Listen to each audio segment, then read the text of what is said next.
Bom dia, amigos. Hoje é 27 de maio, quarta-feira. Novamente estamos aqui para gravar mais um vídeo, ouvindo um pouco de música ao fundo. Uma quarta-feira bastante fria aqui em Ribeirão Preto.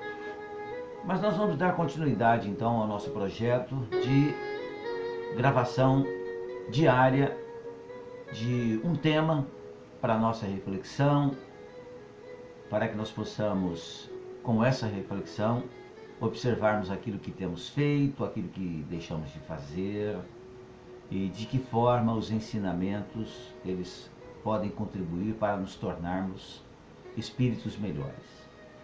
O tema desta manhã é: o amor é o alimento da alma. E aqui nós temos uma passagem muito bonita, muito significativa, envolvendo Jesus e Pedro, o apóstolo Pedro, Simão Pedro. Diz assim: depois de comerem, Jesus perguntou a Simão Pedro: Simão, você me ama realmente? Disse Simão: sim, Senhor, tu sabes que amo. Disse então Jesus: cuide dos meus cordeiros. Novamente Jesus disse: Simão, você realmente me ama? Pedro novamente respondeu: Senhor, tu sabes que amo. E Jesus então respondeu a ele: pastoreie as minhas ovelhas. E pela terceira vez, Jesus disse: Simão, você me ama? Pedro, até um tanto quanto magoado por Jesus lhe ter perguntado pela terceira vez, disse assim, né? Você me ama, né?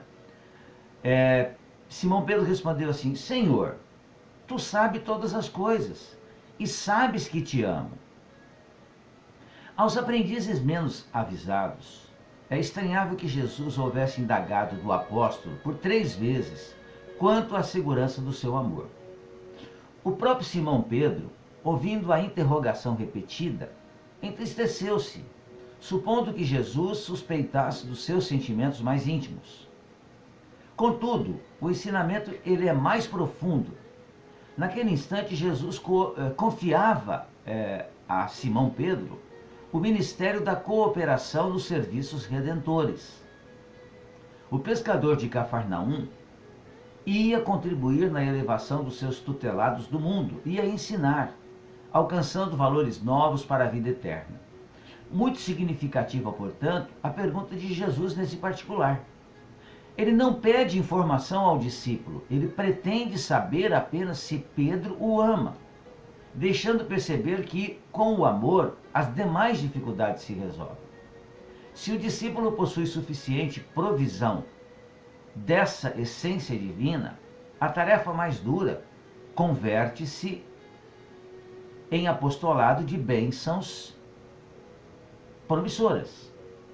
É imperioso desse modo reconhecer que as tuas conquistas intelectuais valem muito, que as tuas indagações são louváveis, mas em verdade serás efetivo e eficiente cooperador de Jesus se tiver amor. Por isso que a orientação do Cristo para que amemos o próximo como a nós mesmos é fácil de ser repetida, mas ainda está um tanto quanto distante de ser vivida. Quando Jesus faz essa recomendação, ele não estabelece nenhuma condição, simplesmente recomenda que nos amemos. A energia do amor é a mais simples e natural das energias, mas guarda em si mistérios ainda insondáveis. Percebemos isso quando vemos aquela mãe abraçada à filha, portadora de limitações físicas, andando pela rua. Ao cruzar com uma conhecida, ouve: como é difícil essa vida, não é, amiga? E a mãe, serena, responde: nada é difícil quando existe o amor. Ainda sobre as mães, vemos que nenhuma delas reclama ou acha difícil ficar noites e noites atendendo às necessidades do filhinho adoentado. Então nós observamos que quando nós falamos de amor, não estamos falando desse amor romantizado que tanto nós aqui em nosso país, no Brasil, falamos, né? Visto que nós falamos muito facilmente sobre amar, sobre ser apaixonado, sobre paixão, sobre gostar. Mas efetivamente, amar, nós estamos aos poucos compreendendo o verdadeiro sentido dessa palavra e principalmente o verdadeiro sentido desse sentimento. Porque quem ama faz para o outro todas as coisas possíveis desinteressadamente. Faz porque gosta de fazer. Faz porque quer ver o bem do outro.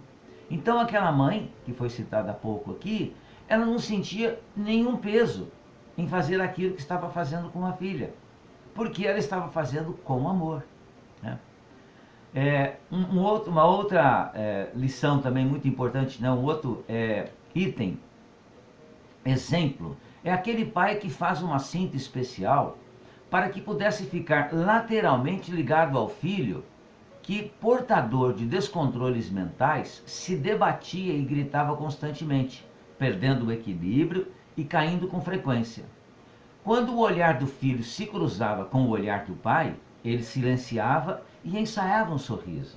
Nestes momentos, o pai, com os braços livres, abraçava com carinho, enquanto dizia: "Eu te amo, filho." Um hiato de silêncio e paz então se fazia naquela alma. Observamos então que as palavras de Jesus têm um significado muito profundo. Porque ele simplesmente pergunta para Pedro, né? Pedro, você me ama? O que quis dizer então? Pedro, prepare-se, né? Porque esse amor que eu tenho por você, que eu dedico para vocês, você vai também aprender a dedicar para os outros. E Pedro realmente fez tudo isso de forma extraordinária.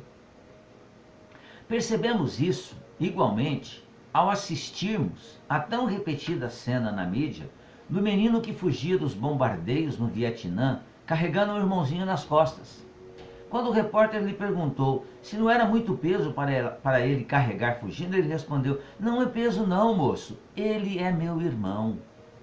Então nós observamos que estamos aí um tanto quanto longe de verdadeiramente praticar o amor, mas nós estamos a caminho, né? Certamente estamos a caminho e nós praticamos o amor em muitos momentos da nossa vida. Não praticamos o amor ainda de forma integral, em todos os momentos, mas em muitos momentos nós certamente praticamos, né? Como uma simples enfermeira de um hospital público, Dona Aparecida, lá de Uberaba, que cuidava dos doentes do fogo selvagem. Com o fechamento da unidade, ela levou os doentes para sua casa. Quer dizer, foi uma atitude assim extraordinária que essa missionária realmente fez, né? Outro exemplo que nós temos, e voltando, né, ao Hospital do Fogo Selvagem, então Dona Aparecida ficou durante um bom tempo com os doentes dessa terrível doença, que é o fogo selvagem, na sua própria casa. Até que conseguiu, né, com donativos de pessoas também que eram caridosas, construir um hospital. E até o seu desencarne, ela cuidou desses desamparados, né? Ficando muito amiga de Chico Xavier, que também foi outro que tudo fazia para os seus irmãos amorosamente. Um outro exemplo que nós temos, principalmente aqui em Ribeirão Preto, ocorreu no ano de 1983. Uma moça ainda, chamada Sônia, comoveu-se com Elaine, uma menina de 5 anos com necessidades especiais. Mas existiam muitas outras pessoas a serem ajudadas. E então ela inicia um trabalho para atender pacientes com paralisia cerebral, com sequências severas, múltiplas e irreversíveis, onde os pacientes têm alto grau de dependência. Esses pacientes não andam, não falam, não comem sozinhos. Esta é a casa que se chama Cantinho do Céu, que fica aqui em Ribeirão Preto e que já tem muitos anos mesmo. Então espíritos como esses, eles efetivamente praticam aquele amor que Jesus nos ensinou a praticar, né? Dedicam-se integralmente ao seu semelhante, né? No caso do Cantinho do Céu, conheço um amigo de longa data, eu nem sabia, mas há pouco tempo eu reencontrei ele, graças a essa ferramenta extraordinária, que é a internet, que são as redes sociais. Então ele me disse que há 30 anos ele trabalha de forma voluntária no Cantinho do Céu, e o trabalho dele todos os dias é ir na hora do almoço lá, dar almoço para aqueles irmãos nossos que estão internados no Cantinho do Céu. E que trabalho extraordinário, né? E não se comenta com ninguém, né? Ele nenhuma vez colocou nas redes sociais que ele faz esse trabalho.